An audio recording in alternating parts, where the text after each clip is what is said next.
So he understands fundamentally that there is a distinction between Dharmasastha and Ayyappa.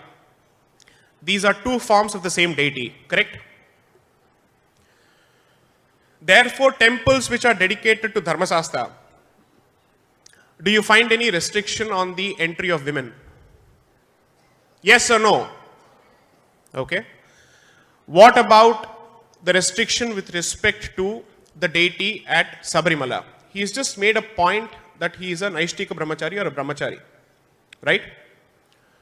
So here's an instance where there are two forms.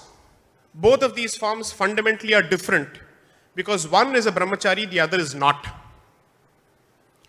If there is a deity who is a Brahmachari and there is a deity who is not a Brahmachari, or there is one form which is Brahmachari and the other form which is not a Brahmachari, does common sense tell you that there must be a consequence on the tradition of the temple because of the difference in the forms of the deity? Yes or no? You don't need to know the exact practice, but you can surely understand the logic that the form of the deity effectively dictates the practices of that particular temple. Yes or no? Is Ganesha a married person or a bachelor? How many believe that he is married? Okay, how many believe that he is a bachelor? In Maharashtra, he is not a bachelor. In the north, he is not a bachelor. In the south, he is a bachelor. Riddhi and Siddhi are supposed to be his consorts, his divine wives. Is Hanuman a bachelor or not? What if I were to show that he is not a bachelor? That he is certainly not an Naishtika Brahmachari. There are examples to the contrary. Is Ravana worshipped or not? Okay, where is he worshipped? Not just in Sri Lanka. There are states in India where there are temples which are dedicated to Ravana. Why does this become important is, if you fail to understand the diversity in your own traditions, it gives an opportunity for others who do not understand that particular tradition to make fun of that particular tradition and throw words such as discrimination. Take it from me in writing. In any audience where there is at least 50% of people from the South, I will never call them South Indians, they are Indians from the South. I have seen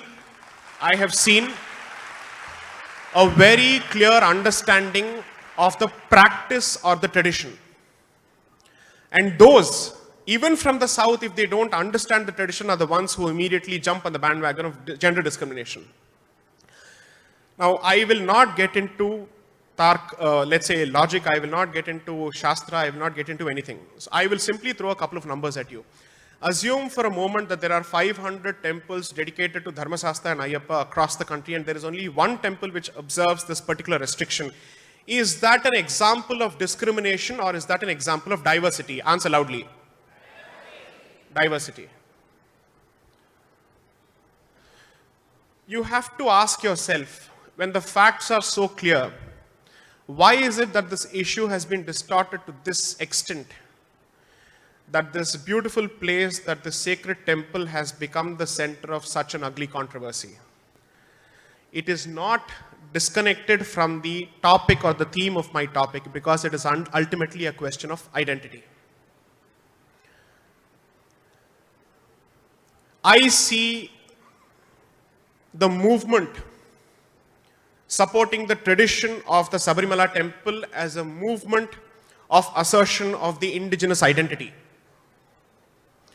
which is basically saying, stop looking at us from the lens of an outsider, stop looking at us from the lens of a Britisher, stop looking at us from a colonial lens.